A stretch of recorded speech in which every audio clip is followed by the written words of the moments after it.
So I won't ramble all over again and go on a whole rant about how the 200 weekly moving averages are pretty much irrelevant and we need to stop paying attention to them and giving them so much significance. But I do want you to remember that, right? And a good friend of mine, Pentoshi on Twitter, if you guys know him, the Penguin, the notorious Penguin, put out a tweet that was very much satirical and making fun of people who are bullish because we're above the 200 weekly MA and all of a sudden now are bearish because now we're back below the 200 weekly MA or we got rejected or whatever, right? Very much poking fun of those people because you're not making an actionable analysis, right? And he kind of even went on to say, like, hey, I'm so scared because the bear market might confirm today. And oh my God, it just confirmed, right? Because we back tested the 200 weekly MA and we rejected off of it. So now that's the bear market confirmation, guys. We all bought 69K and bear market just confirmed today. Oh my gosh, I'm so scared, right? Again, I want to remind everyone, and sort of to Pentoshi's point, that is an inactionable analysis, right? So if you're going to give me an analysis, it's one thing to have a valid analysis. Hey, Bitcoin is downtrending on the weekly. Hey, Bitcoin is below the 200 weekly moving averages, right? It's one thing to give me a real analysis. You just gave me a real analysis, right? That is 100% valid. Everything that you just said is true. But it's another thing to give me an actionable analysis of, okay, genius, but how are you going to take that and then actually go and trade it? Right? So if you are going to sit here and talk to me about the 200 weekly MAs, whatever, I understand it because guess what? A 10-year-old could understand it. Right. And that's exactly the point is that I don't want to have the same comprehension as a 10-year-old, even though that 10-year-old is right. I want a deeper understanding of how am I going to use that to my benefit rather than just to say something, right? Make a statement that I can see and you can see and admin can see and PXLD can see and Wicked can see, and we can all see the exact same fucking thing that you're talking about, but you're just making a statement, and now we're going to give you a bunch of clout and retweets and likes and whatever. Right. Thank you so much, genius. Thank you, Sherlock. Right. I totally could not have known that just now we retested the 200 weekly MA from the underside, even though we popped up 5% above it. And now here we are trading back below it again on Monday, right? And that's what confirms the bear market. Even though the 200 weekly MAs just between each other are a 15% gap. Where's the actionable analysis? Are you just like what is this to you? What is this 15% gap to you? Or are you just going to ignore it and count for both of them in the same general range and now you're just giving yourself like a 30% kind of like wiggle room? And if we move 30% higher than current price, then we're back into bull market mode, run it back turbo all over again, right? And then really you end up buying like a local top or whatever and suffering negative 10% drawdown in the next like 3 days and then selling the dip and then whatever, right? All because you didn't give yourself an actionable sort of way of thinking. So on the weekly chart, we have been discussing it. I'm going to keep discussing it, but stop fucking giving attention to these 200 weekly moving averages. On top of everything that we just said, they have been totally irrelevant for the past 2 years, right? Again, a 10-year-old could tell you this. Things are irrelevant for usually one of two reasons.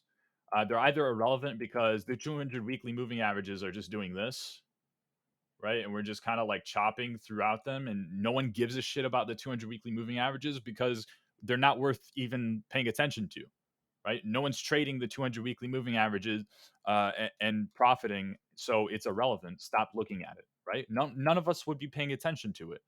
Or it's irrelevant because it's not even getting tested. Price action is over here trending, right? And then trending, and the 200 weekly moving averages are nowhere to be found. So that's how we render it a useless sort of analysis. Is it valid, right? Yeah, absolutely. But is it actionable? No. So stop paying attention to them, right? And instead, what we want to do is we want to give ourselves an actionable analysis, and we do that by zooming in.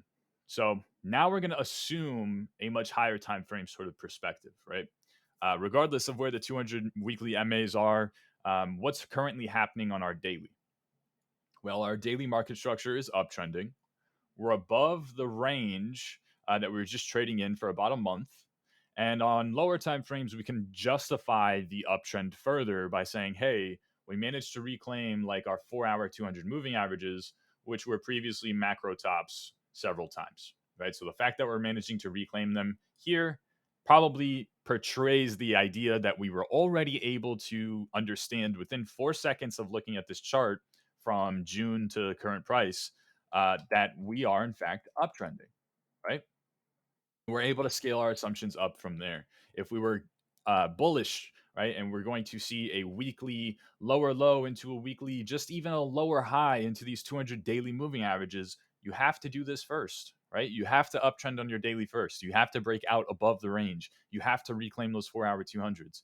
Even if the weekly, we're going to pop up to the 200 weekly MA or the 200 weekly EMA, or we're going to pop up below both of those and just tap these 200 daily moving averages and then lose the 200 weeklies all over again because they are fucking irrelevant, and we just continue downtrending on the weekly chart, right? And then Merck will come in and tell you, hey, ever since November, we've basically only gone down.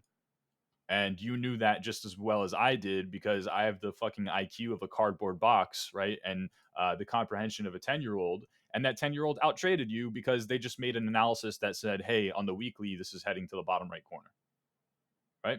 Or maybe, just maybe, I don't know, right? We go on to actually reclaim these 200 dailies, and your idea of, oh my God, we reclaimed the 200 weekly moving averages down here. That's the bull market running back turbo, right? Sort of gets validated and becomes a full-fledged snowman of strength. And now we can't really negate that bullish argument anymore. And now we really are looking for a bull market. Now we are looking for a bigger push up into 45K or 47 or 52 or 59 or new all-time highs, right? And at that point, we can start to further scale our assumptions. But it all starts here, right? It has to start somewhere. And further than that, it has to start even lower. So let's kind of get a better understanding of our daily trend, right? That we're using to scale assumptions up to our weekly. But let's get a better understanding of our daily by looking at something like the 4 hour chart, right? And our 4 hour 200s very much portray the idea that this time is absolutely different, right? Whatever happens as a result of this doesn't really matter, but we know that it is different, right? That is the main takeaway. So all of a sudden, your perceived probability of downtrend is lower here, right, in all this current price action than it should be for all of here, right? And I say perceived probabilities because when you show this chart to a 10-year-old and you ask them, hey, which one of four things are we doing? Are we uptrending? Are we downtrending? Are we going sideways in a range, right? Which would look like this. Or are we going sideways in like consolidation, which would look like this, right? Which one of those four things are we doing, 10-year-old? And they would tell you, oh, we're going down, right? And they would have told you that for basically all of these 3 months. So if that 10-year-old is able to tell you within 4 seconds of looking at the chart, hey, you are downtrending, your perception of probabilities should be, well, we're probably going to continue downtrending. So the chance of us downtrending should be for you anywhere between 51% and 99%, anywhere in that range, and you're on the right track, right? I don't care if it's only you think there's a 52% chance. I don't care if you think that there's a 90% chance. As long as you perceive the probability to be, hey, we are downtrending, so that probably means we're going to continue downtrending. You're on the right page, right? Now, all of a sudden, when we do something different, and you can no longer validate that thesis of, well, we're downtrending, we're heading to the bottom right corner, so we're probably going to continue heading to the bottom right corner, right? And I'm validating that, I'm justifying that with something like daily market structure, with something like 4 hour 200 moving averages, with something like gray boxes that continuously break down and then be used as resistance to the next leg lower, right? We're validating that thesis. But all of a sudden, if you can't validate that thesis anymore, then your perception of probabilities should now be, well, I can't assume that there's a great chance, 51 to 99%, anywhere in that range, that we're going to continue downtrending. Now I would have to assume anywhere between, 49% to, 1% of us continuing to downtrend. And that's your new perception of probabilities. Why? Because you're doing something different.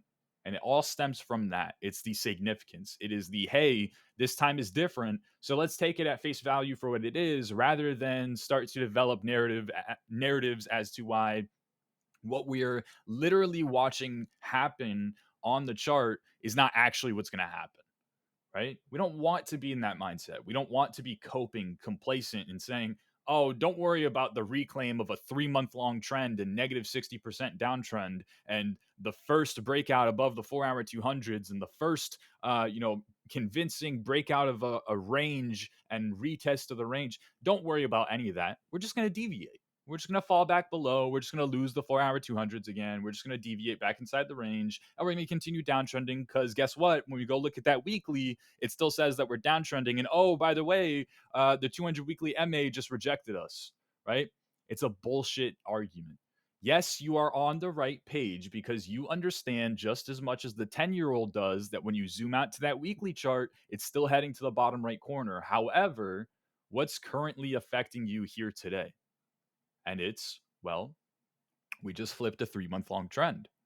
We just reversed, and after finding a base, after negative 60% downtrend, we formed this range that went sideways in this like 15% sort of region. And then from that sideways, we were able to break up and out and show strength as a result of lower time frames, right? Range lows getting tested, local trends being reclaimed, and scaling those assumptions upwards to kind of show even more strength. And all of a sudden, we saw this little tiny range with our intra range trend go bullish. So we start to form a snowball here. We already assumed sideways to start with, right? But we formed the snowball of strength here and we continue and we expand off of that snowball. And now it becomes like the base of a snowman. And who knows, right?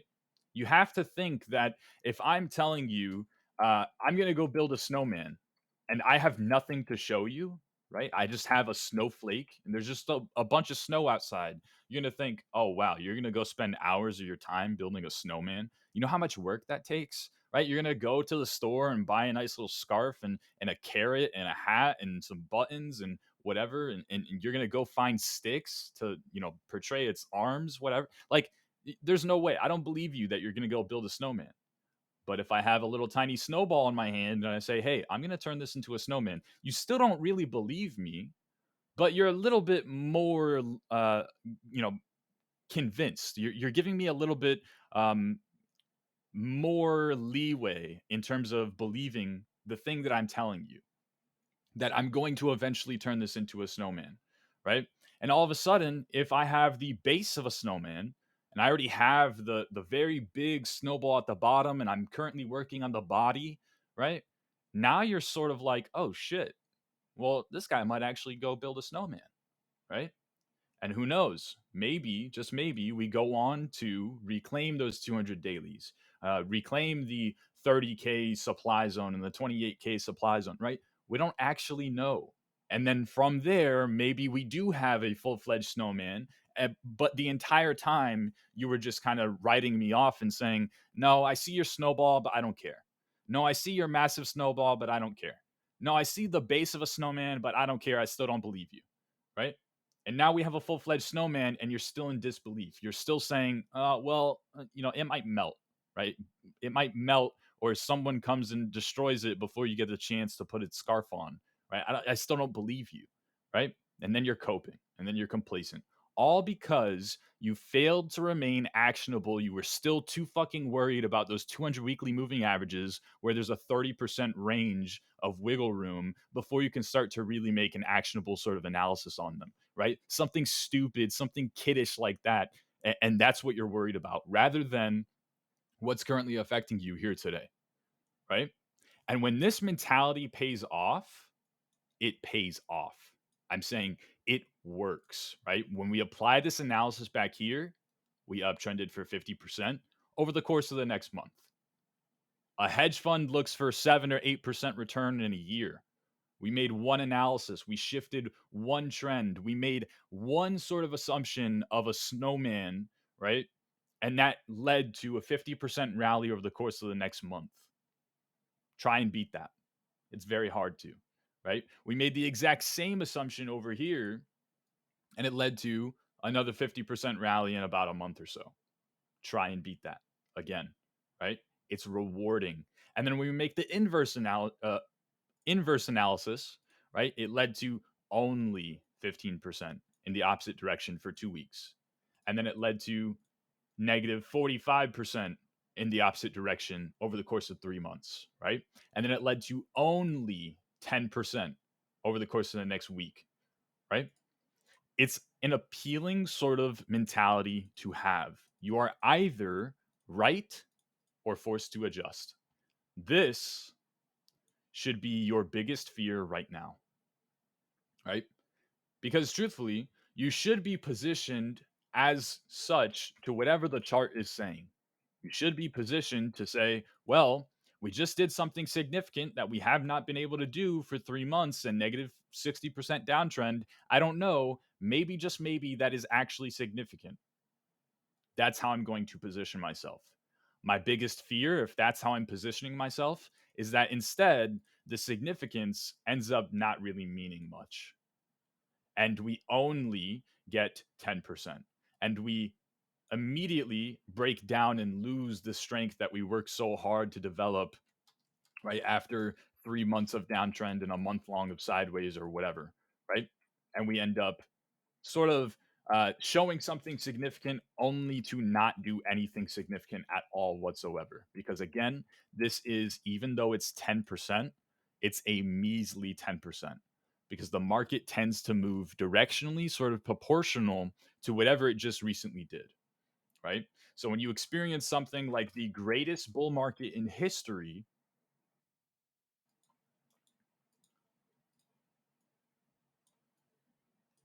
it's probably going to move directionally proportional to that greatest bull market in history in the form of a bear market, right? And that was the case back here as well.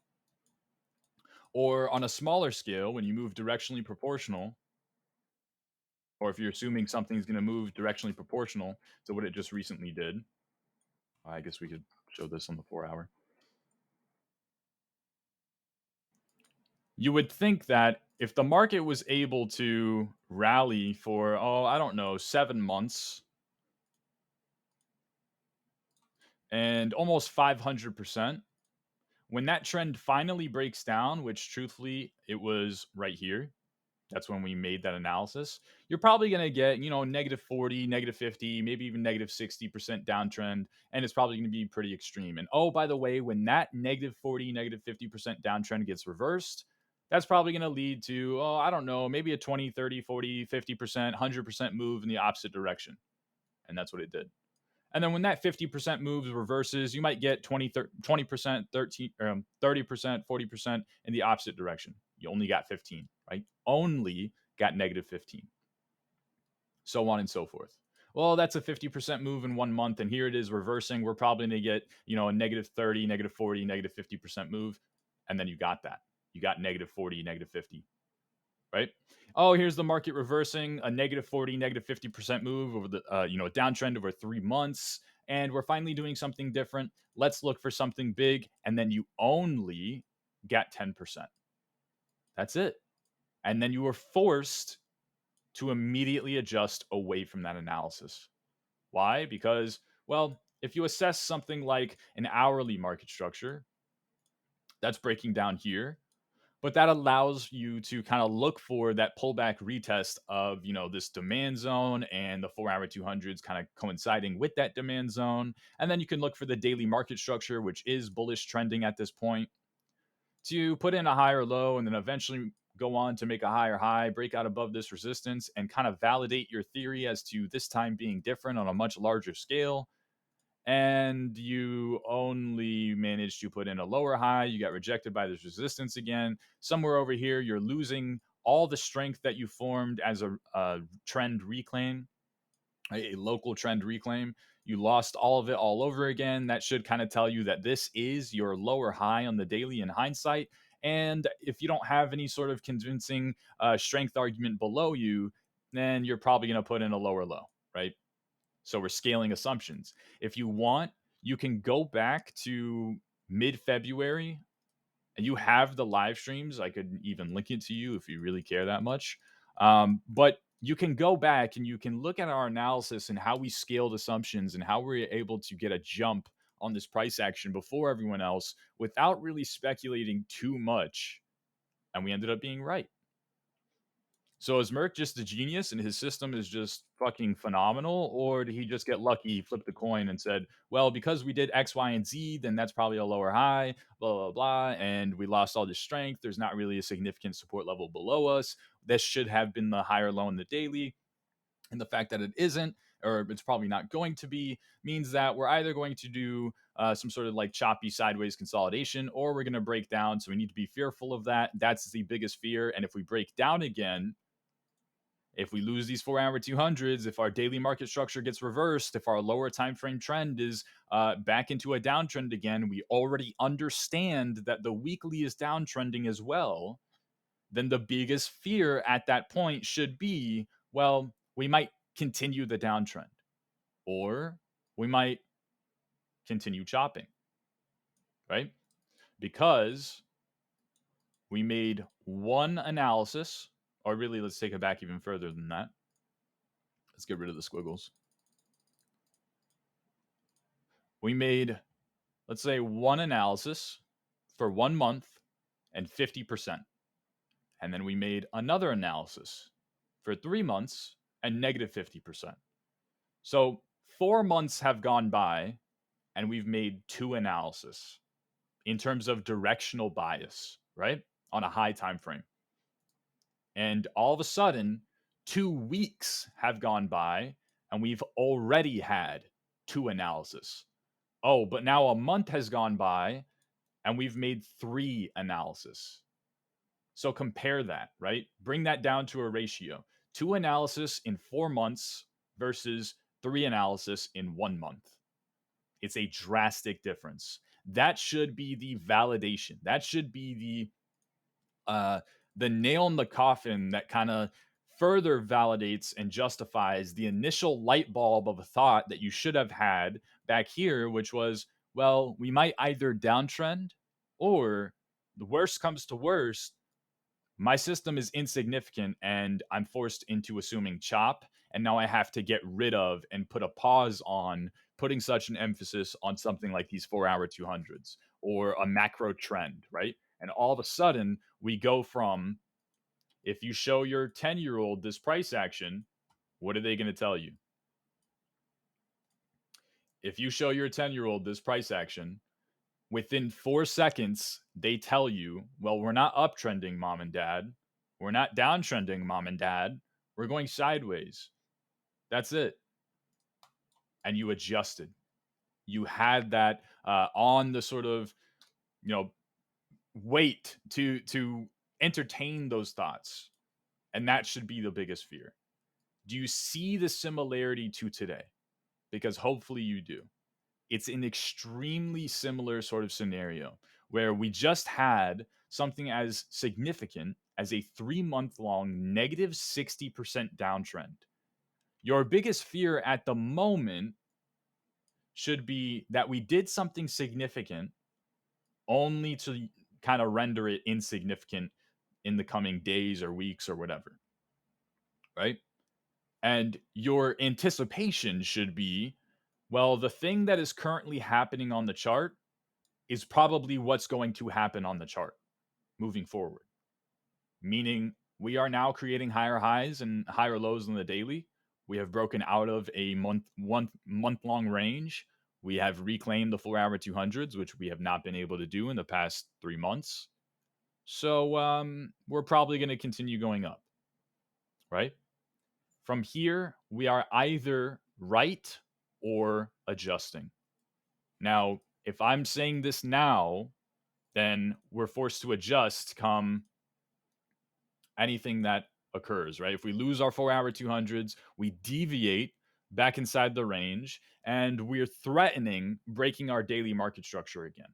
Why would we threaten that? Our daily high, our daily higher lows all the way over here. Well, if we're deviating back inside the range, if we lose the 4 hour 200s again, which by the way, in order for you to do that in the first place, you have to lose the very, very local trend that was holding, right? The initial snowball that formed for all of that uptrend, you have to lose that first. So if we lose this region, then we lose our high time frame bullish argument, or at least 3 out of 4 of them. And the only thing that we have left is that, well, we're still technically bullish and uptrending on the daily because look at where our higher low is. And it's like, well, yeah, but that's not actionable. We don't care about that.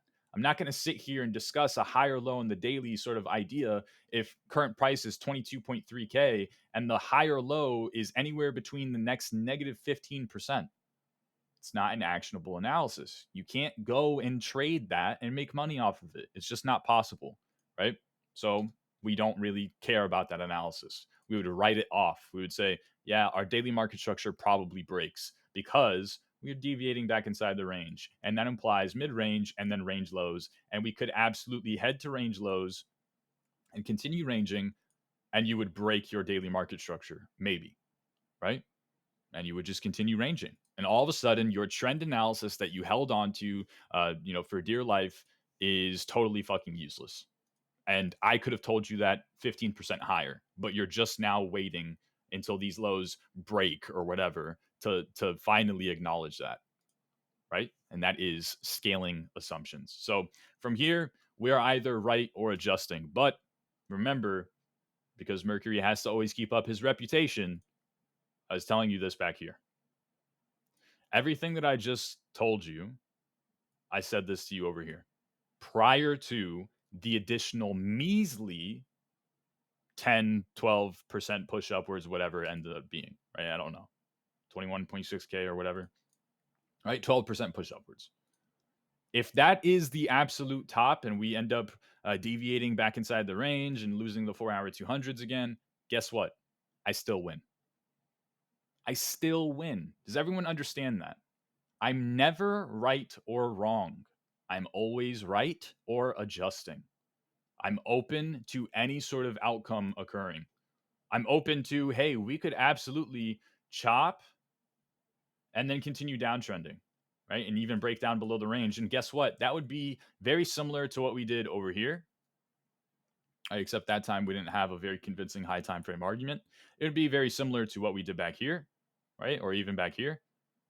Or maybe, I don't know, maybe we kind of lose the trend again and we chop, but then we reclaim it and that starts the bull market, right? And then we go on, we reclaim the 200 dailies and, right? I'm open to any sort of outcome. I expect nothing. I only assume probabilities based off of what my system is sort of allowing me to do. And that's it. And I understand the flaws in my system, and that leads to the fears. The fear is that you sit here hoping and praying and relying on 4 hour 200 moving averages, right? A silly green and blue line and a fucking random ass gray box that some internet anonymous dude on Discord drew. And that is your base case to a bullish argument. And the fact that we're creating higher highs and higher lows, which by the way, you could argue that we did back here, right? And that is the only thing that you are able to rely on. And if anything else happens other than up, you are absolutely fucked. That's a shitty take. That's a shitty approach to things. If that is your approach, even if you end up right this time, you'll give it back. You'll end up fucking it up somehow down the line, whether it's a year from now or a month from now or 3 years from now or 10 years from now. You'll give it back. I promise you that, right?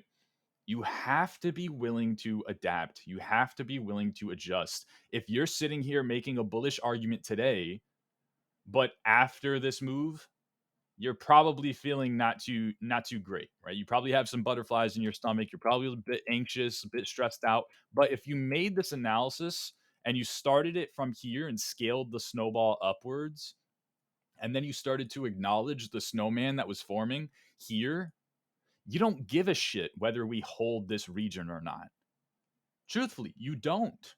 Because on a low time frame trend breakdown, which I guess we could go ahead and look at, on a low time frame trend breakdown, when the snowball starts all the way fucking down here after the range low gets tapped and we reclaim the trend, And we already know that range lows go to mid range and then range highs, and range highs go to mid range and range lows. What do we expect here? We expect mid range, we expect range highs. But oh, wait, on top of that, we're now reclaiming a local trend. That's further validating this idea that we're probably going to go to range highs, right? And then we go to range highs, but oh, wait, the trend that is the trend, intra range, ends up breaking out above the range. And now we expand off of the same exact fucking idea that we initially started at 18.8K, that we expanded a little bit higher to at like 19K or 20K. And now we're just exaggerating it even further here at 21.6. And now we're just printing, right? We're getting a little bit more exaggerated. We're becoming a little bit more dramatic with what our expectation is, right? Because now we're not just looking for a measly 10% push upwards into the top of the range. We're not just looking for another measly 10% continuation bounce as a result of doing all these things. We're now looking for uptrend, massive uptrend, something we haven't been able to do on 3 months. But that idea doesn't just automatically flip on, right? It doesn't just on the drop of a dime. You don't just magically go from macro bearish here to all of a sudden macro bullish here, only for 4 days later you're now trading at the exact same price where you just now made a macro thesis on, and you just held through negative 10%, right, unrealized profit because you just don't know how to adjust to low time frames and scale assumptions. And now you're getting chopped the fuck up, and now you're back at break even. Your price is back trading at your initial entry, and you don't know, should I sell at break even while I can, or should I add more? Is this the dip, right? And it's just this constant emotional roller coaster because you fail to adapt. You fail to look at things as they are and take them at face value for what they are and scale assumptions that way. And you're more interested in something like a narrative. Oh, the FUD is priced in. Oh, the FUD isn't priced in. Oh, Jerome Powell said this. Oh, Jerome Powell said that. Oh, have you seen what's going on in Japan and in Europe? Oh, have you seen what's going on in Ukraine? Right? You don't give a shit about any of that.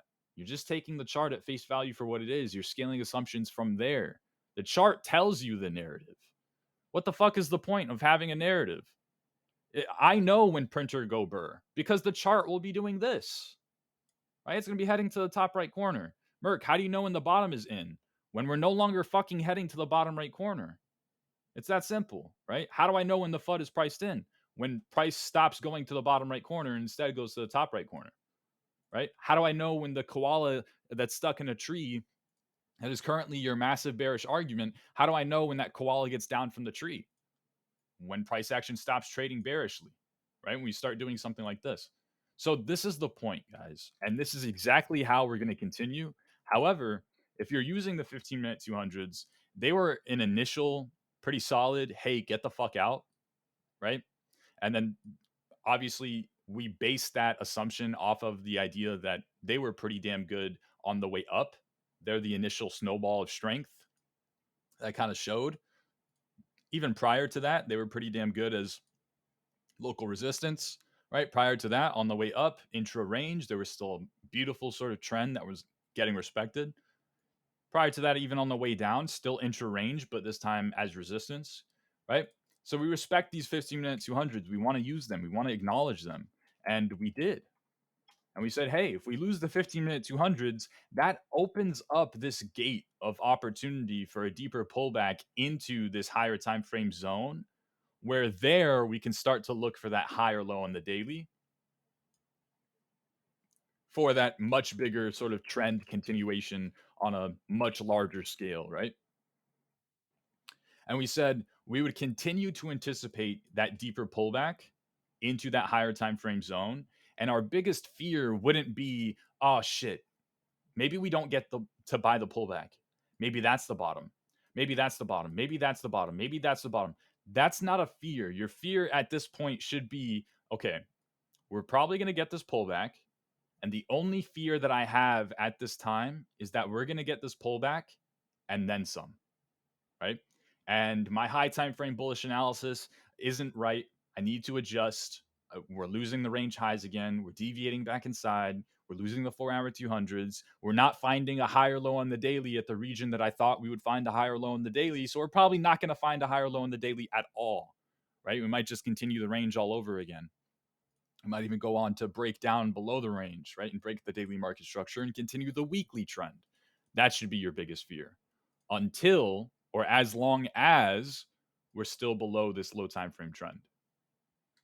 So when we reclaim it, that should now trigger a, oh shit, I missed the local bottom.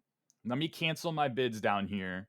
I'm probably not going to get those bids because this is the reclaim of strength. That is the snowball of strength all over again. Now we're bullish on every single lower time frame and we're bullish on the daily. The only thing that isn't bullish right here is the weekly. Do we care about the weekly? No, because guess what? We could go to 30K. We could still be bearish on the weekly. And I don't want to be the one coping complacent. So I'm going to readjust, right? Let me cancel my bids at 21K. Let me readjust. Let me assume uptrend all over again. Oh, wait, your analysis is shit because here we are back below the 15-minute 200s. So again, now we have to readjust, right? We've applied a static sort of approach. Hey, every time we tap the 15-minute 200s, just buy them.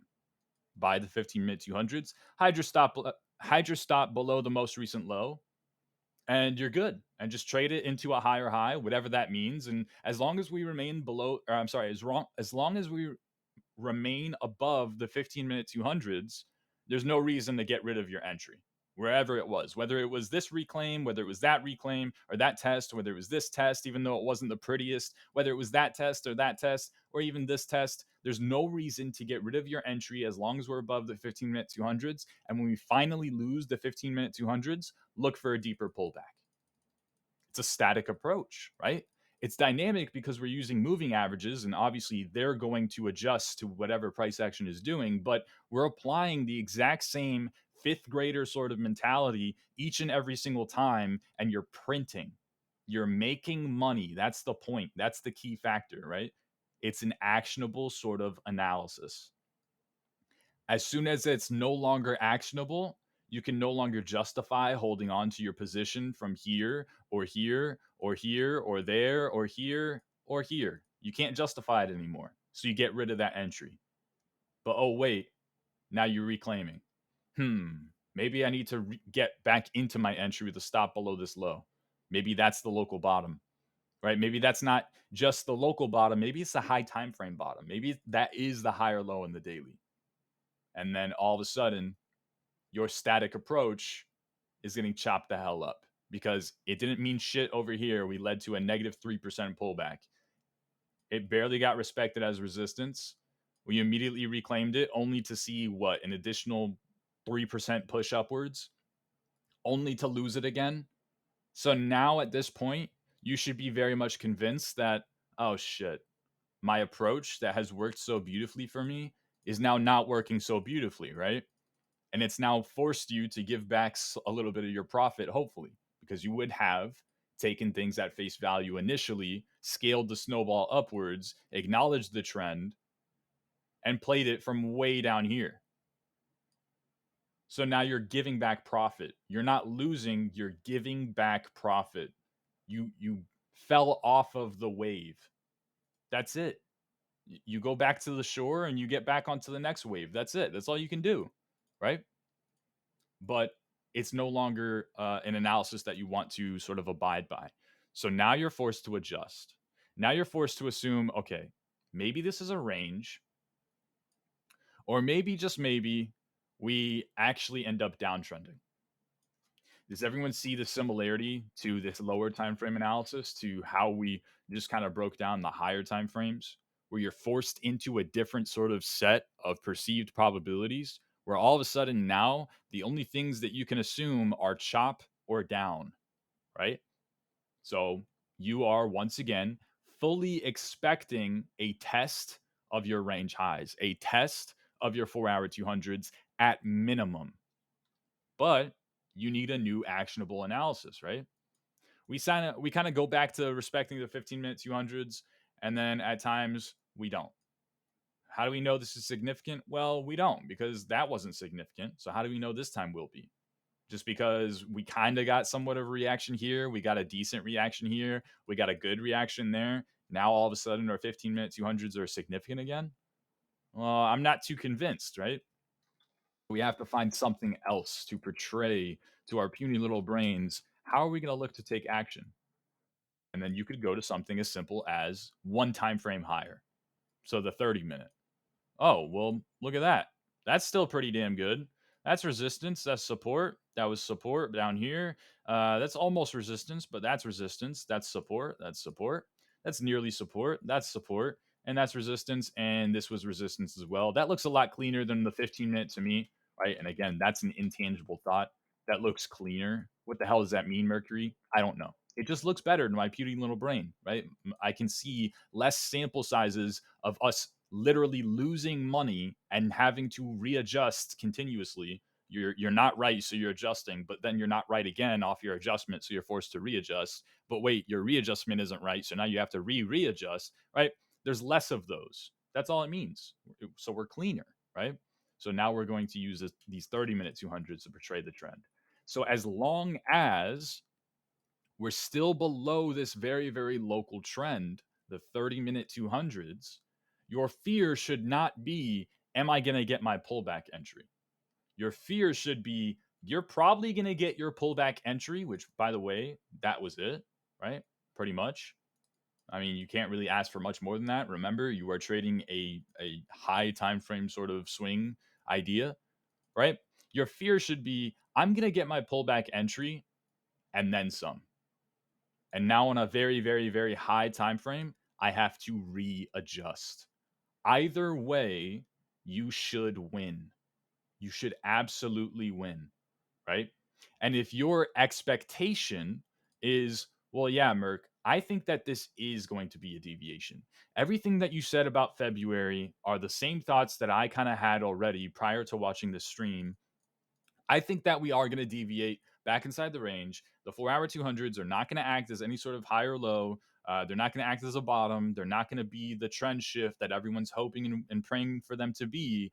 And we're just going to fall back inside the range. We're going to go all the way back down to 18K. We might even break down below the range. We might resume the downtrend on the weekly all over again and just pain. And then we're going to go to 10K and whatever, right? And Bitcoin might even go to zero. If that's your expectation, you need to give up on that idea or at least let loose on those probabilities if we manage to do something like this, right? So, any sort of way that you can break down the market, any sort of arbitrary thought or narrative or outlook or whatever you're looking for to happen on the chart, you should be able to justify it as well as invalidate it. If you're not able to do that, you're going to be in this position where you're left coping and complacent and hopeful, right? Full of hopium rather than adjusting to whatever is currently happening, making money, riding waves in either direction, being a trader. That's what it means to be a trader, guys. I want you to know that. Reactive rather than predictive.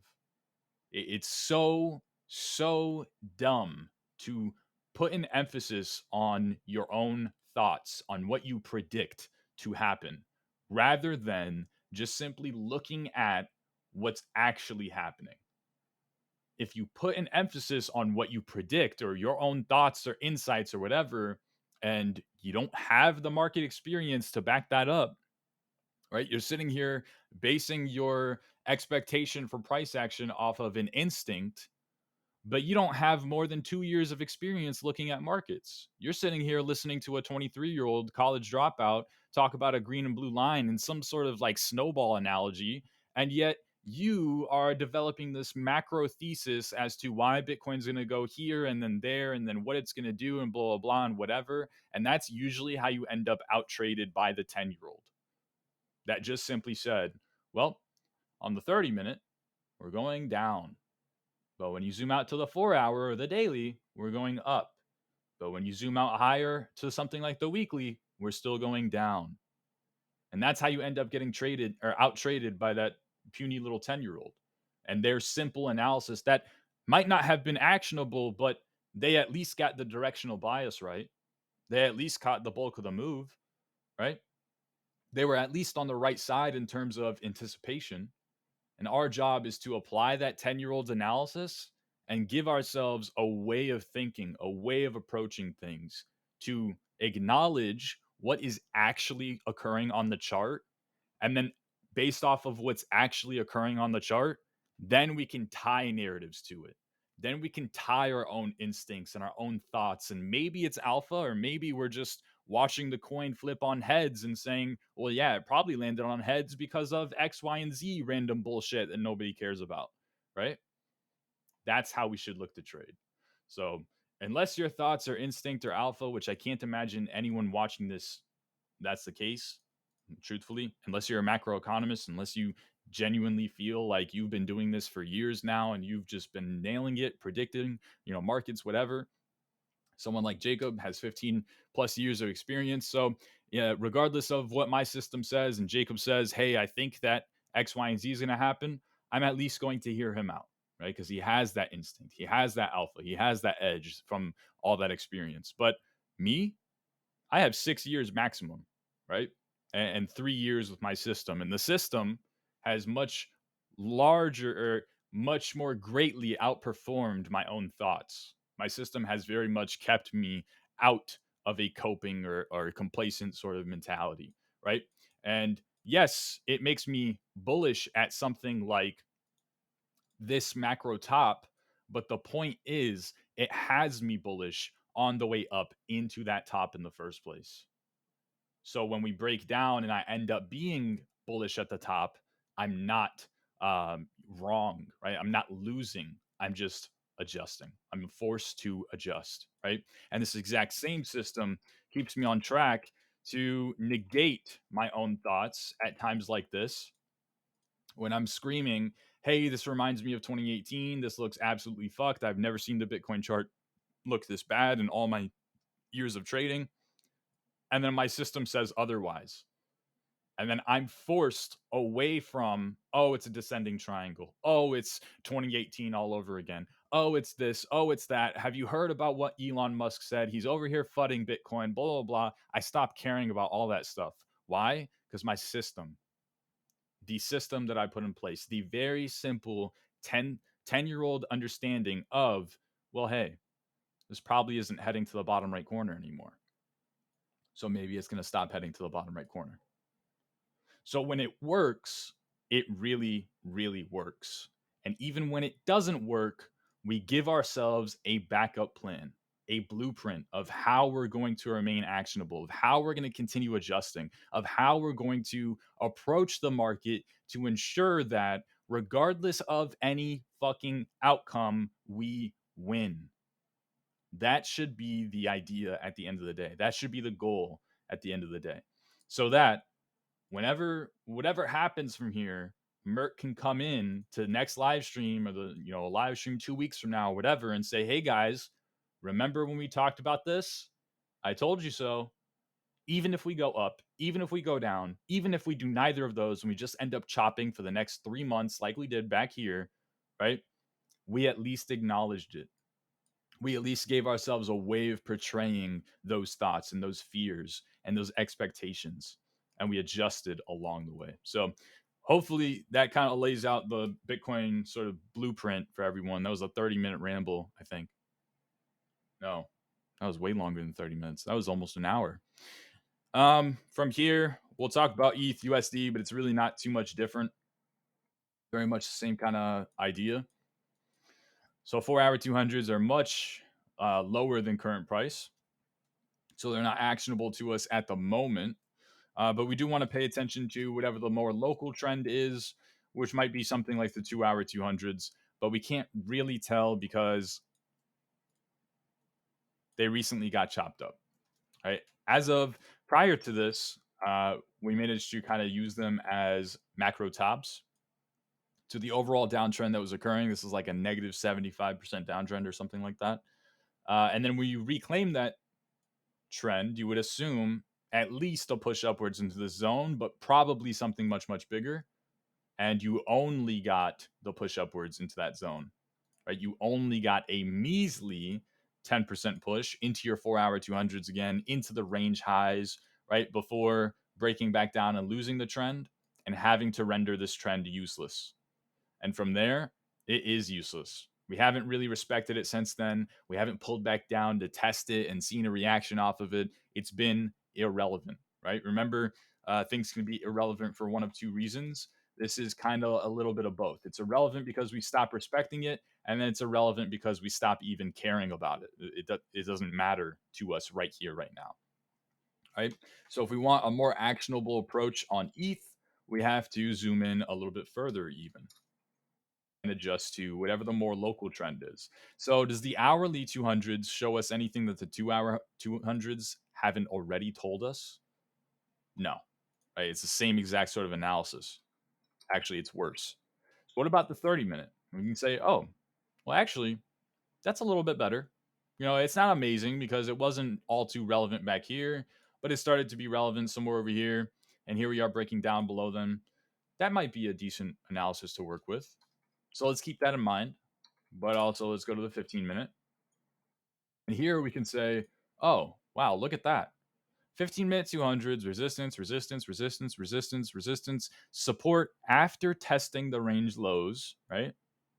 So that's the snowball forming. Does this analysis seem familiar to you? It should. We literally just talked about this for Bitcoin.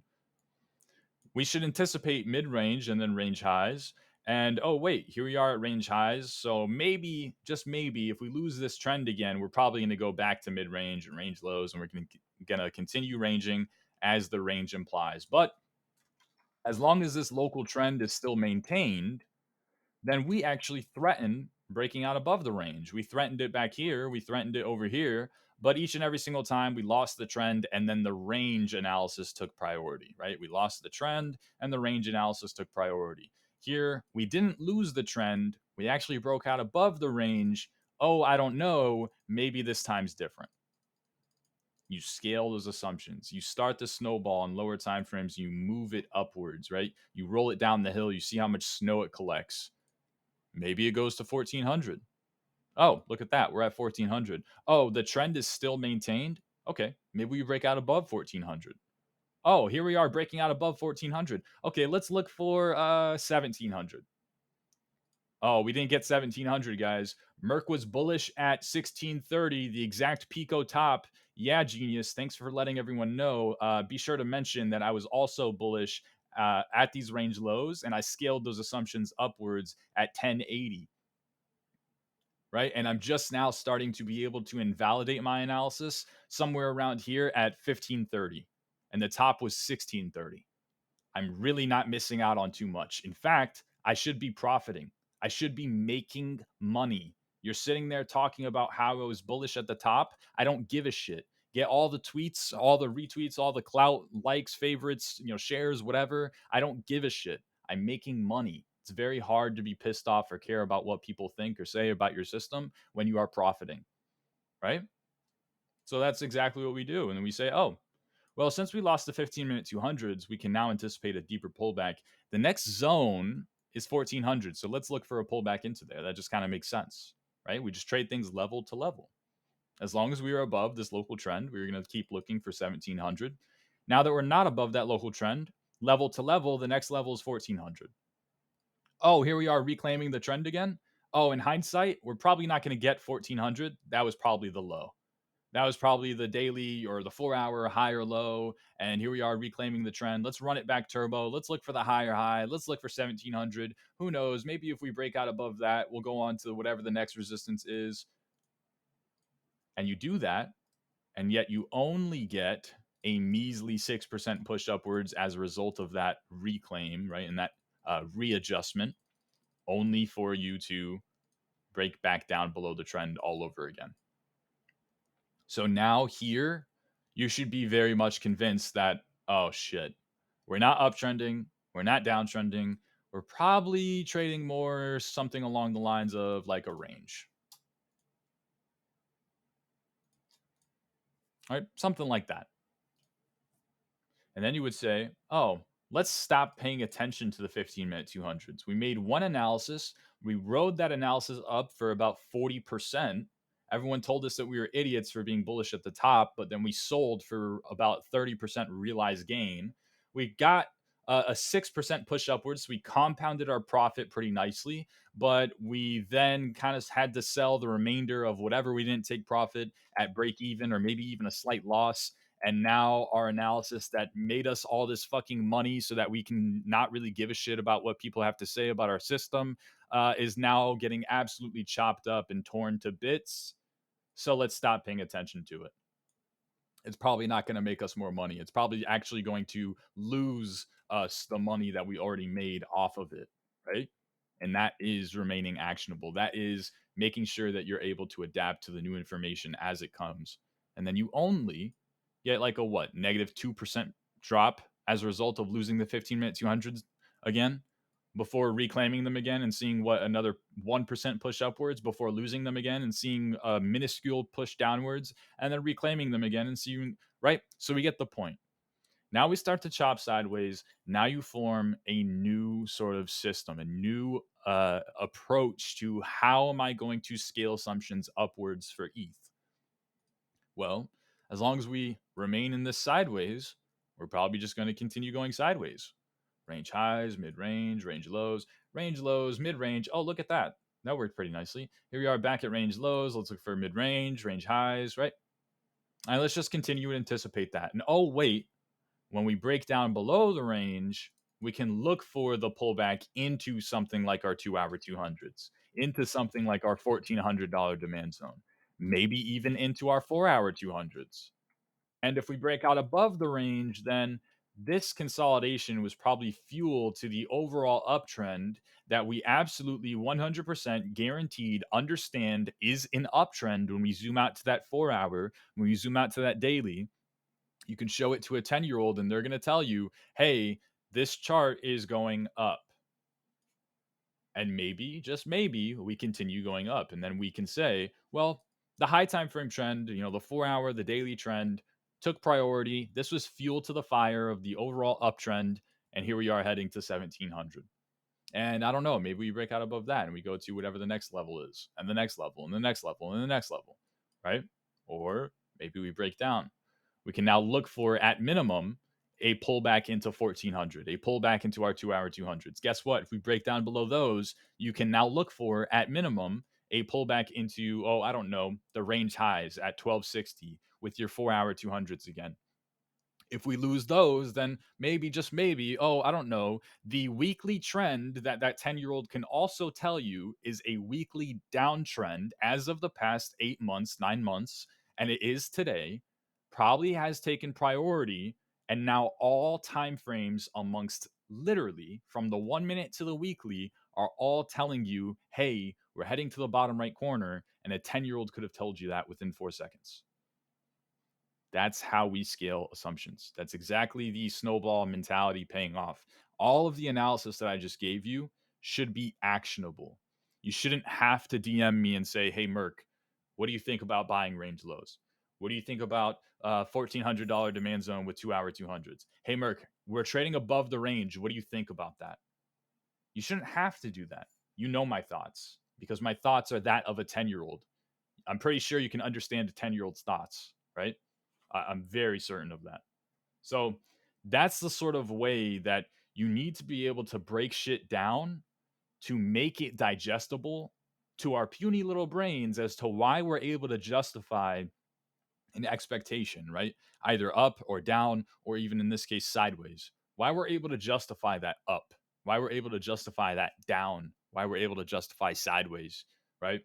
And as long as you're able to justify it, as long as you're able to fully understand it, break it down in several ways and forms and look at it from all angles, you have an actionable analysis. You can take it, you can go apply it to your own trading. You might not be convinced because it might not be coming from my mouth at that time, but you know it just as much as I do. You have to kind of believe in yourself a little bit that you do have the IQ similarity of a 10-year-old at minimum. I mean, as long as you have that, then you should be just fine. You can absolutely take the words that I'm spewing out of my mouth, go apply it to the chart, and make money. 100%. Or you can wait for Martian to send out his trades. Whatever you're more comfortable with, right? But hopefully, we're teaching everyone how to fish. So that is the ETH analysis. We should kind of talk about ETH BTC. If everyone recalls, my very, very large ship turning ever so slowly analysis or analogy or metaphor or whatever it is. I don't know. I'm not a English teacher. But I'm still on that. So the reason I'm on that is because I don't really care about something like the 200 daily moving averages or random gray box or the point of control or anything like that. I'm not too worried about any of that stuff because in the back of my mind, I understand that this is a very, very, very, very, very large ship, right? ETH is the biggest altcoin. It's number two on the list of market caps. It's already a large ship. On top of that idea, we have, well, this trend portrayal that was the 200 daily moving averages. And yes, it portrays the trend just as well here as it did here, as it did here, as it did here, right? This trend portrayal has lasted for about a year and a half, and only after about 4 or 5 months of sideways were we able to get that trend kind of shifted neutral rather than blatantly upwards or blatantly downwards, right? We managed to get it kind of shifted sideways and not imply any sort of bias. And then as a result of that, we then saw about a month or whatever of downtrend, negative 30% as a result, right? So because the extremity of this trend, we want to give it a lot of wiggle room. What happens in the event that we see something like this, only for the trend to take priority?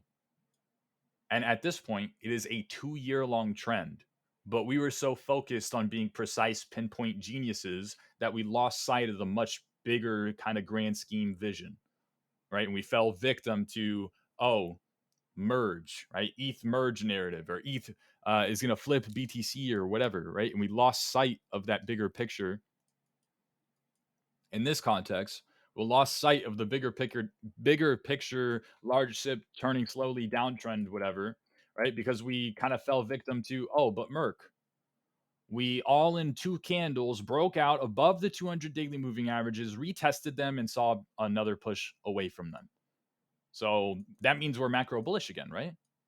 No, we're still discussing a 2 year long trend that has only just now shifted as of, let's really say, late May, right? We don't want to be pinpoint accurate geniuses. To kind of validate this idea, I was using a fixed range volume profile, which was kind of showing, yes, there's a point of control somewhere around here. However, let's look at this block of volume, right? I'm not so heavily focused on this point of control when the entire block around it is pretty similar in terms of how did we exchange hands, or how many hands exchanged in this general region. And yes, it is a general region. I'm not going to sit here and bullshit you. It's a fucking massive zone. It's like a 10% range, right? However, we are trading a 2 year long trend on the biggest altcoin. I don't know. We can probably validate this 11% range or whatever, right? We can absolutely justify it. So we're currently looking for additional signs of strength, which would be a much more convincing kind of argument, right? Some sort of like consolidation or continued uptrend, right? It doesn't even have to be a breakout pullback. It doesn't have to be anything, textbook ideal like that. It can absolutely be something, much less ideal, right? And less sort of actionable, less kind of, or more punishing for not being the speculator here, right? It can absolutely be that, but that's what we're looking for, to be more convinced in, well, you know what? We applied the large ship turning slowly metaphor, but it was total garbage. We didn't really do much. It didn't really apply. Or we're going to look for weakness to show, breakdowns in lower time frame trend, a loss once again of these 200 dailies, a loss of this gray box, a loss of whatever the higher time frame trend, but still lower than this is, right? So something like our 4 hour 200s. We're going to look to validate it further in either direction.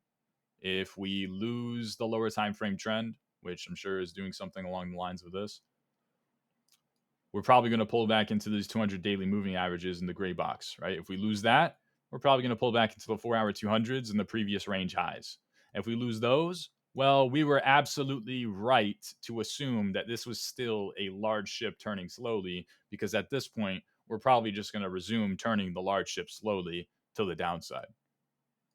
And we're able to scale assumptions there that way, right? So that's the ETH BTC analysis. I'm not going to talk about Bitcoin dominance. I'm going to give everyone a couple minutes to kind of give me some requests, comments, questions, anything.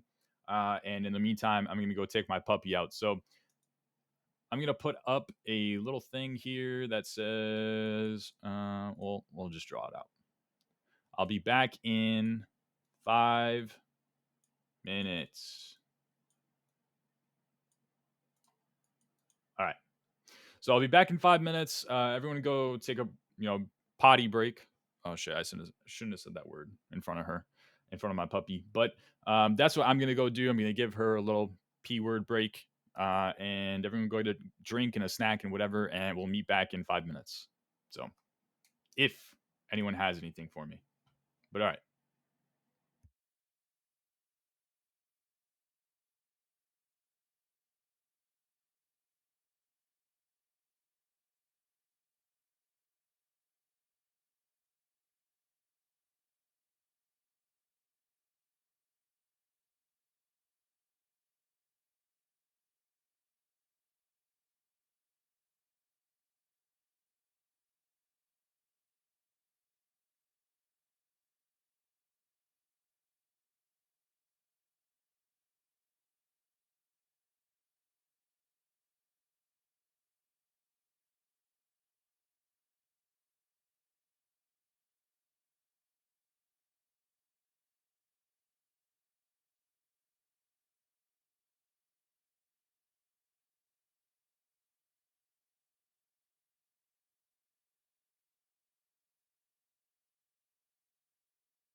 All right. Sorry about that, guys. Hopefully, no one minded that 5 minute break. But we only have requests are AVAX USDT and AVAX BTC. What's the matter? You guys feeling okay? You guys have forced me to stay in 2 hour long live streams every stream as of like the past couple weeks. And now we only have two requests. What's up with that? I mean, I don't mind. I get paid just the same. Promise you that. All right. So Matic, we do want to pay attention to the 4 hour 200s. Well, actually, we want to pay attention to them on a more locally relevant sort of basis. But as of the higher time frame perspective, we actually want to use the 2 hour 200s as a more historically relevant kind of region. But obviously, where both of those coincide is going to be the most prevalent kind of analysis that we're going to be able to make. So all that means is we have the most conviction because we have the most confluence. We have the most um, agreement in our arguments at the same general kind of zone, and then we can obviously justify the exact same expectation via several different arguments, right? So an additional argument that we might even have is something like, hey, there was previously resistance somewhere in this region on like our 4 hour chart or the hourly or whatever, and we can anticipate that to be potentially support here and now. We have our historically relevant 2 hour 200s, which locally got chopped the absolute hell up, and we have our locally relevant 4 hour 200s kind of resulting or kind of residing in that exact same region. So across several different arguments, and then you could even go so far as to justify it on something like a daily. You could say that, well, on the daily market structure we had a consolidation, and that consolidation obviously broke to the upside, so now you're looking for a higher low, right? So now what's the most ideal place for you to put in a higher low? Well, we don't know because the true analysis is anywhere higher than this low, right? So if I'm making a daily market structure analysis at $23, all I'm telling you is, well, somewhere in between the next negative 30%, we need to find a higher low in the daily. That's a shitty argument, right? It's a shitty analysis, even though it's 100% valid. What you just told me was true, right? Based off of a textbook kind of market structure, right? But instead, we want to scale assumptions. We would probably say, well, if we break down below all the lower time frame trends, which we're currently doing, right? We're downtrending on the lower time frames. When you zoom into the hourly or the 30-minute or 15-minute or whatever, you can obviously see that.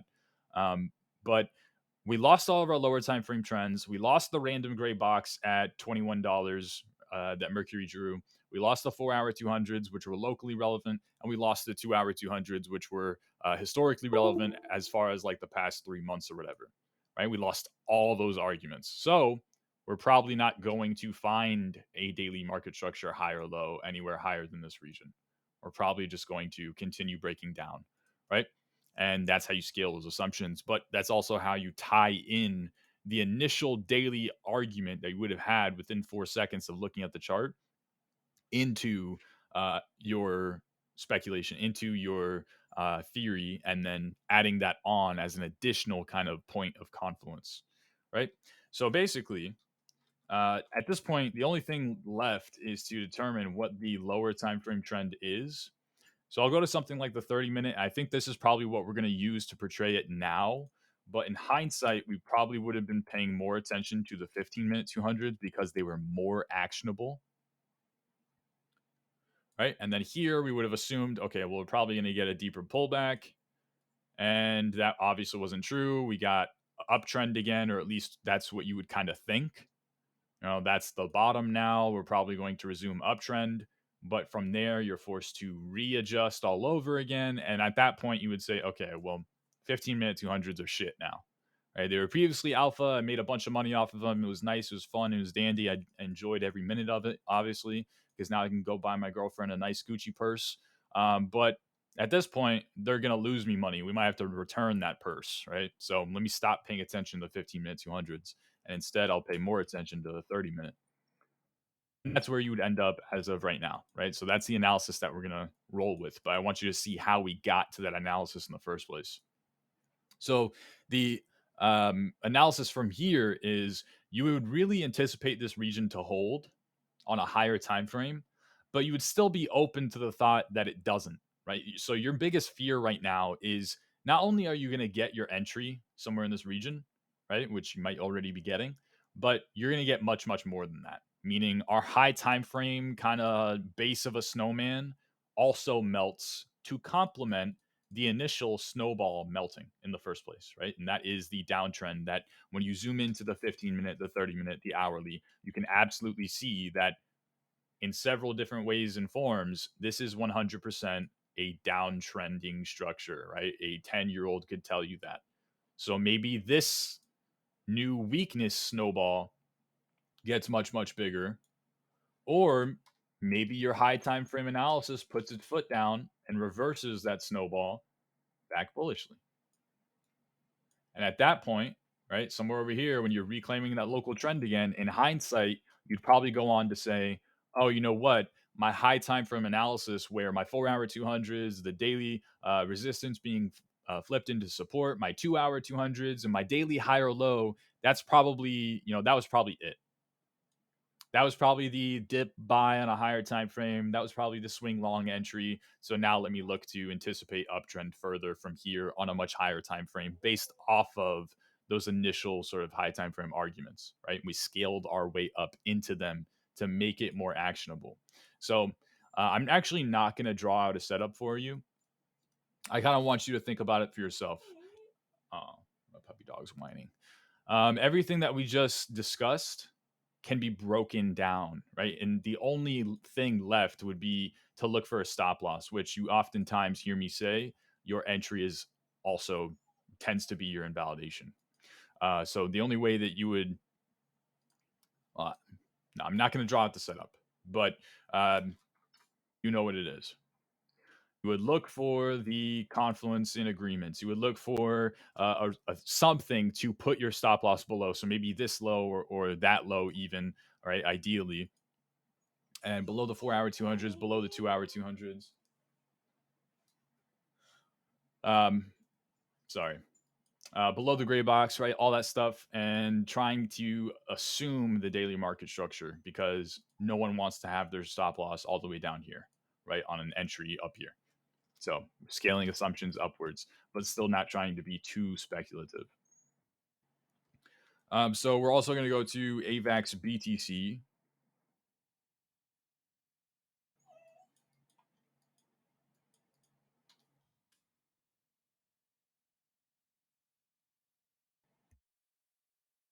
Hold on, guys. Give me 1 second.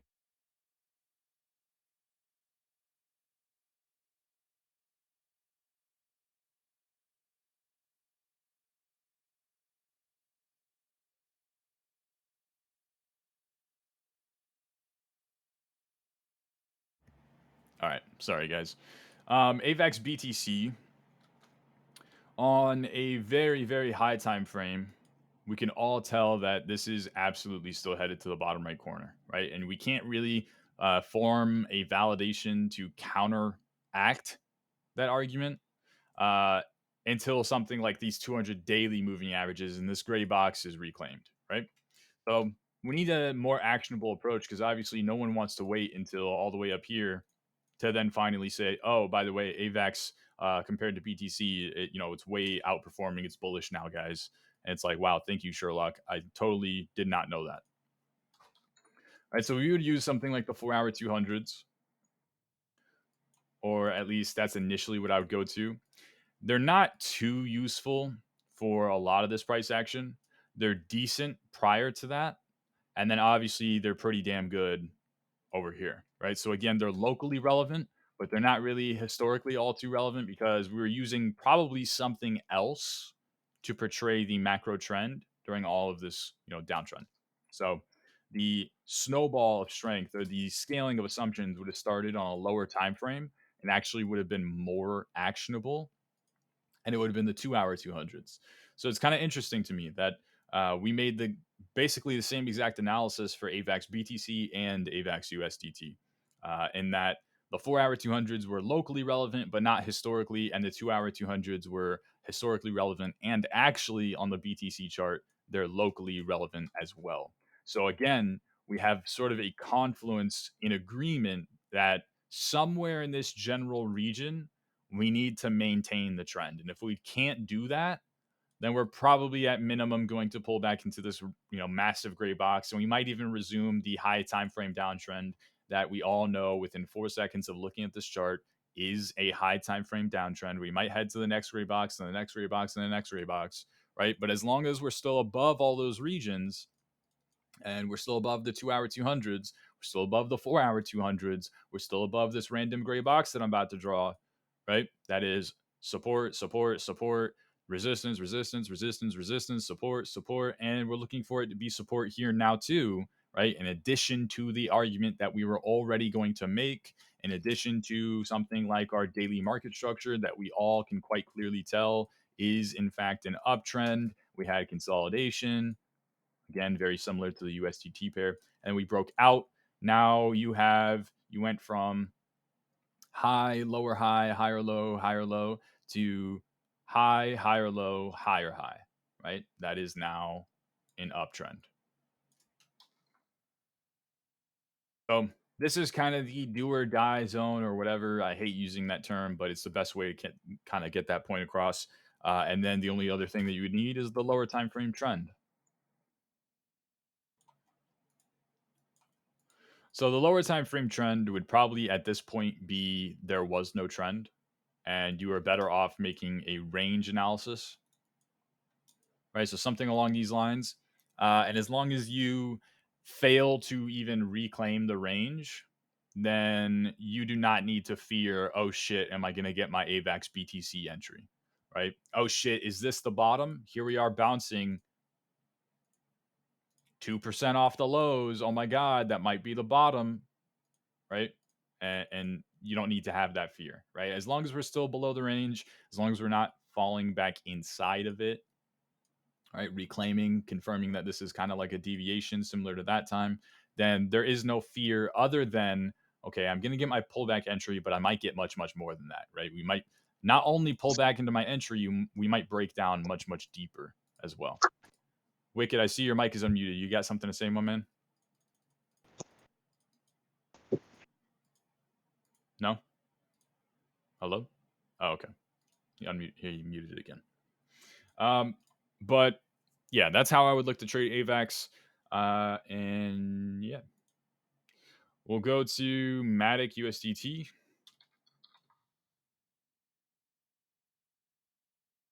Oh, it's all good, man. Don't worry about it.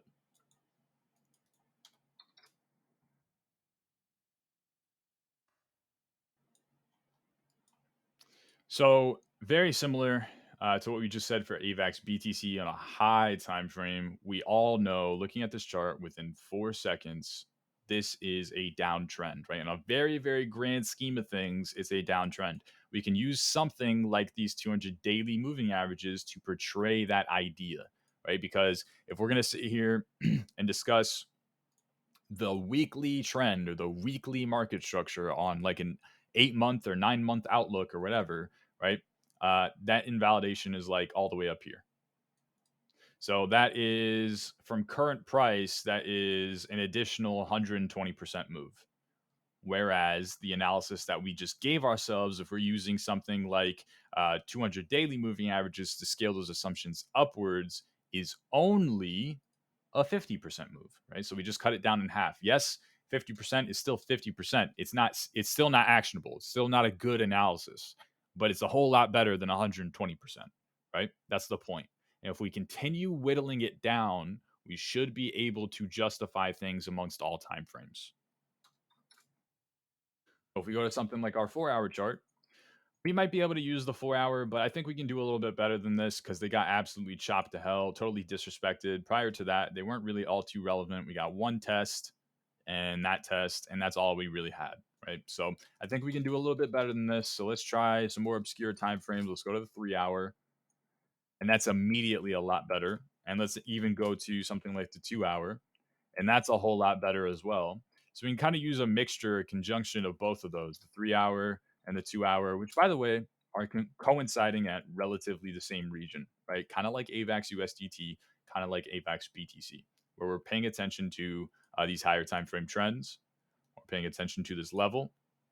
We're going to acknowledge the daily market structure that is uptrend and was previously consolidation. Now we're looking for that higher low.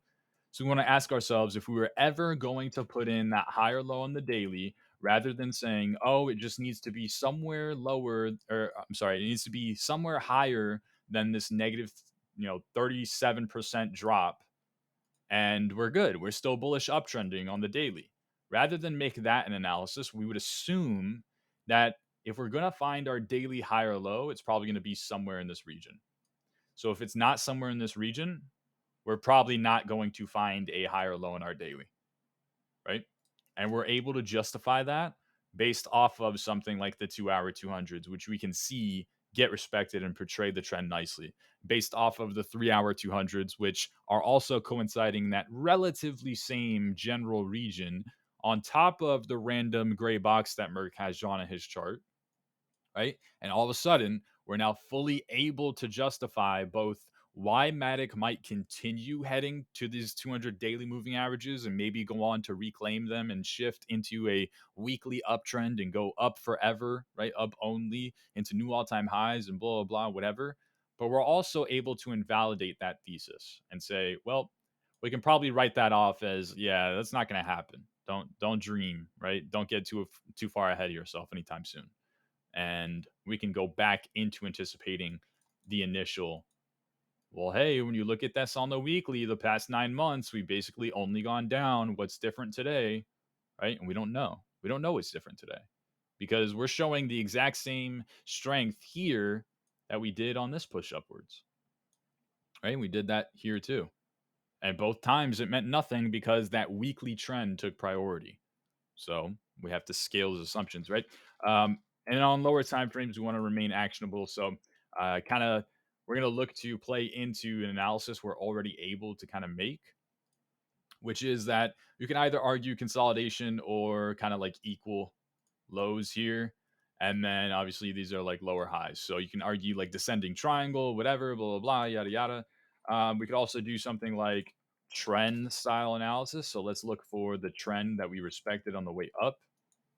Is it the 30-minute? Not really. I mean, it's decent. It's pretty damn good. It would have definitely kickstarted the bullish argument, but it ended up kind of being irrelevant, right? We chopped through it here. We ended up not really even using them as an actionable form of analysis during all that uptrend. So we can't really rely on the 30-minute here today, and especially not because it's just getting chopped up today, right? So we would use something like maybe the 15. And this is probably a little bit better. Again, got chopped up, but remained pretty relevant through a lot of this uptrend. Whoa, I don't know what just happened. Remained pretty relevant. And then when we lost it, we saw a decently sized pullback. You would have kind of been forced into assuming, okay, that is the strength all over again. I'm not getting my pullback into the 2 hour 200s. I'm not getting my pullback into the 4 hour 200s. I am not getting my pullback into this gray box. The higher low on the daily is probably already in, and we're just gonna run it back turbo. Right, we're gonna continue the initial trend that we had to start with, but then you would have lost that again. So at that point, you adjust. You say, okay, well, now I'm getting chopped up. Right, let's form a new analysis. Let's just go ahead and say that this is gonna be a range low. Right, if we break down below these lows, then I can anticipate that bigger drop. And if we break out above, let's just draw some random fucking arbitrary line, right? If we break out above this general trend, or if my market structure breaks bullish again, right, there would be a higher high after putting in a sort of equal low. So your market structure breaks bullish again, you can justify the upside. You can justify saying, well, we're probably not going to pull back any deeper. That might have been the bottom. We might go to $1.20, right? If we break down below this zone, you can say, well, that's probably a local top. We can start looking for a higher low in the daily at minimum. And who knows? Maybe we find the higher low around the 2 hour 200s, 4 hour 200s, or I'm sorry, 3 hour 200s, 2 hour 200s, gray box, whatever, as we would like, as we would hope. Or maybe that region doesn't even hold and we never put in a higher low in the daily and we just kind of let the weekly trend take priority all over again, right? And this time isn't massively different on a grand scheme kind of thing. So that's the approach that I would have for Matic. The only thing that we have left is Rune. and LTO.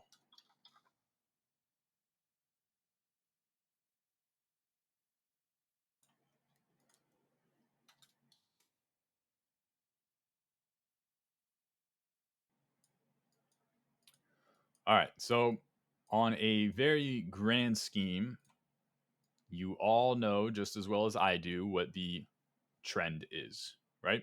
However, what is that trend? That's an uptrend. So we want to play into this uptrend. It's still a high time frame analysis, just this circle alone, because we just circled out about a month and a half worth of price action. So it's a high time frame analysis, but we want to take action off this and kind of deem it more noteworthy and kind of just leave the weekly analysis in the back of our minds, right? So that we can play into rallies that look like this rather than sitting here discussing a weekly trend and just kind of failing to adapt to all of this price action. That's a 300, 400% move in itself, right? I absolutely want to participate in that. So that's what we're going to do. And we can acknowledge that the daily market structure is bullish. We want to find something to further portray that idea to our puny little tiny brains. So you could use something like 4 hour 200s. You might be able to find something a little bit better, maybe 3 hour. Yeah, I would say this is right off the bat. This is way better. Maybe the 2 hour is even better. I would probably go with the 3 hour here. So 3 hour 200s, pretty damn solid. Macro tops every time they were tested. Flip it as support. And we saw an immediate kind of 20% push upwards. Pretty damn good. No one's going to cry about that. We pull back, test that trend all over again. Yes, this kind of looks hesitant. You would be hesitant. You would think, oh shit, is this breaking down? Right? I don't really know. But in hindsight, you would absolutely be forced back into, oh, you know what? That was just another retest. And here we are reclaiming it again, reclaiming our trend, shifting it sideways, maybe even hopefully in coming days or weeks or whatever, shifting it upwards. I'm talking about the slope of these moving averages, right? And that's exactly what you did.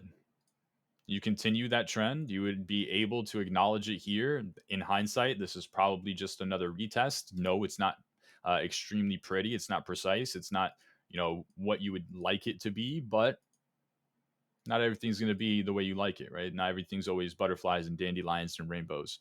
But as a result of making that new actionable analysis, you would have given yourself a kind of jump on this 40% push upwards. So at this point, you'd be able to kind of play into the trend continuation and look for that continuation of the trend that you were already able to acknowledge very comfortably, right?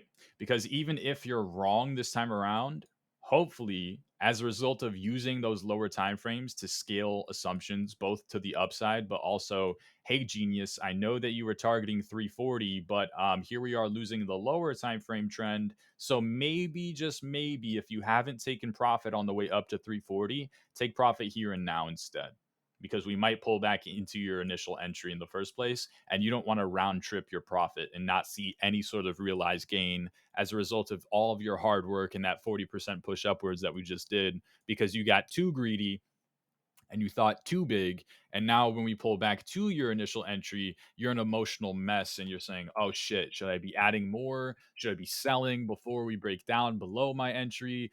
Should I be selling now that I'm at slight loss? Well, I don't want to sell at a loss because I had all this unrealized profit, and that kind of sucks to realize that. And now you're just an emotional mess. And now you're not trading probabilities. You're not trading what the chart is telling you. You're trading emotions. You don't want to fall into that. So hopefully, regardless of any sort of approach that you had, you'd be in a very comfortable position. Even if you took no position at all whatsoever, you should be willing and able to take a gamble at this high time frame trend idea, right? Kind of confluent with this support level, maybe hide your stop loss below these lows. Technically would be below here, but that's a little bit less rewarding. We might be able to get away with kind of just scaling those assumptions and saying, well, if we lose the 3 hour 200s, we lose the 2 hour 200s, we lose the gray box, we lose these lows, we're probably going to break down below this low anyways, because we would anticipate level to level, and that means we're probably going to go here, right?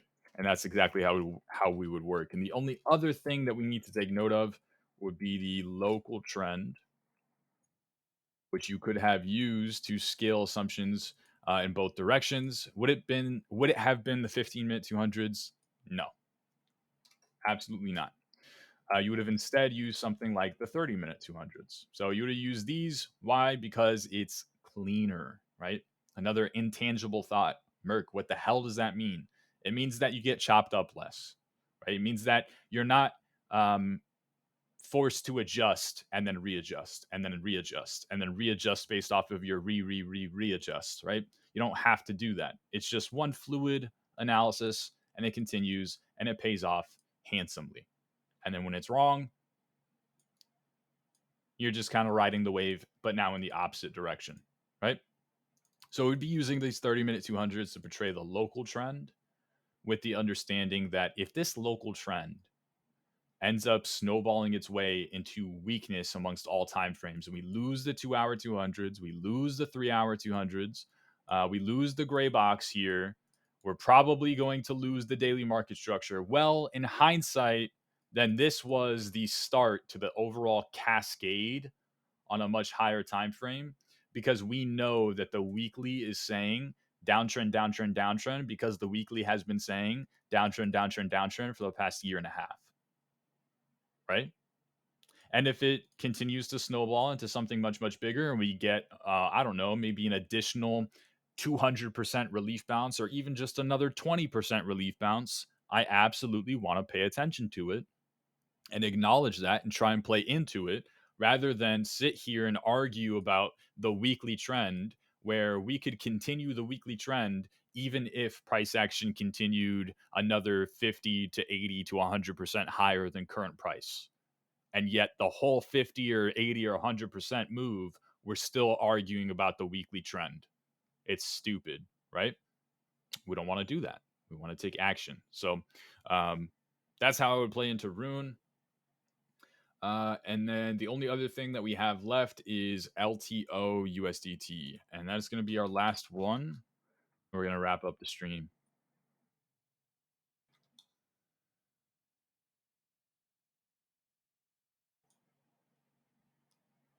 Hold on. Did someone unmute their mic? I didn't see. Hold on, wait. All right. I don't know. Let's see. So LTO USDT, first thing I'm going to do is I'm going to draw all my gray boxes, and I'm just giving myself a way of portraying where I perceive horizontal support and resistance so that I have levels to play. So I'll draw something around here. And last one, probably somewhere around these lows. Can we extend it? Maybe. That looks pretty decent. And I think that's good. It's about all we really need. Can maybe draw one more over here. So that's it. I have all my levels that I need on the daily. And now from here, we're just going to kind of continue drawing levels from lower time frames. Sorry, excuse me. So what I do want to point out is, and same kind of gist, within 4 seconds, you guys tell me what is the trend here, right? It's down. Again, you could show this to your 10-year-old and they would tell you the exact same thing. Within 4 seconds, you guys tell me what's the trend here. It's sideways, right? Sideways how? Because there's two different forms of sideways. Is it sideways in the form of a range? And are we forming relatively equal highs and relatively equal lows? Or is it sideways in the form of consolidation where you're coming to this like climax point? Well, it's sideways in the form of a range, right? There's highs over here, there's lows over here. We have two, maybe three highs you can justify. We have 1, 2, 3, 4, 5 lows relatively around the same region. Okay, cool. What is the trend within 4 seconds? I want you to tell me what is the trend here. Oh, it's uptrend. It takes you less than 4 seconds to determine that. You have now broken down price action the same way that my brain breaks down price action, the same way that it takes me 15 to 20 minutes to describe how I'm breaking it down in my brain. You just broke it down in all of less than a minute. The same exact way, right? Since November, we're going down. Since May, we're going sideways. But since July started, we've been going up. Congratulations. You now have an actionable approach. You now have a way of breaking down price action to perceive it as both a snowball and also a little bit bigger of a snowman and a full fledged snowman. What's the small picture, right? What's the little tiny piece to the puzzle? Where does that puzzle go in generally? What corner of the puzzle? Or is it the middle or whatever? And what's the puzzle supposed to look like in the grand scheme of things? Now you understand price action, right? Now you understand a portrayal of that idea. So, or, I'm sorry, now you understand that idea, and then all we have left to do is portray that idea to make it more digestible to our puny little brains, because we don't tend to kind of believe ourselves, right? If I'm telling you, hey, a 10-year-old could tell you that we're heading down as of all this price action, you'd say, yeah, but well, what if that 10-year-old's wrong? What if this ends up being, some sort of bottom or whatever? How do I know when that 10-year-old's going to stop telling me down? Well, I don't know, right? And I would tell you, I have no clue. And then I turn on these 4-hour 200s and I would say, well, since you've kind of respected these 4-hour 200s pretty nicely, you might want to pay attention to those. And then if we manage to reclaim them, then your 10-year-old would be able to justify, well, we're not heading to the bottom right corner anymore. We're probably heading to the top right corner. And that's what we did just recently, right? And I mean, like a week or two ago or 3 weeks ago, whatever. Right. And that's exactly what happened. So we're seeing the trend shift on a little bit lower of a time frame. The bigger picture is that we're still stuck in this macro range, right? That we've been stuck in for almost 3 months now. No, 2 months now. And the even bigger picture than that is that this range is probably going to break down because that's what every other range prior to it has done. Right. And it's probably going to continue heading to the bottom right corner, right? We range here, we're uptrending over there, and that, later half of the portion of the range. And then when we lose that trend, we're anticipating range continuation, but that range is probably going to break as well to the downside on a bigger picture kind of scheme. Why? Because that is the bigger picture. And that's really the only analysis that I have for you, unfortunately. I would think that because of the context here on these higher time frames, all your lower time frame analysis is not going to be too actionable because most of it's going to get chopped the fuck up. So you'd have to kind of adjust and start speculating a bit and saying, well, inside the range, inside the higher time frame trend that's also within the range, we might be forming a little bit of a mini range, and then you have to form an analysis off that. There's no way you're going to be able to form any sort of trend portrayal on lower time frames. I wouldn't think, at least.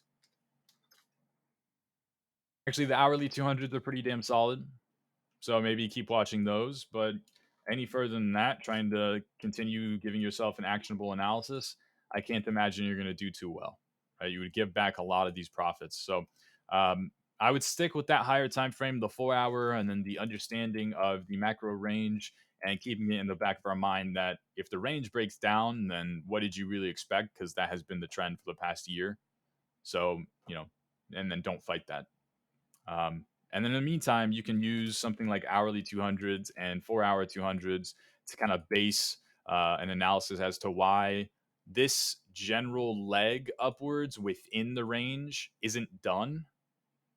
And then, of course, if you lose the hourly 200s, if you lose the 4 hour 200s, then you would say, well, it's not pretty, but that's probably the kind of best that we're going to get in terms of like a range high.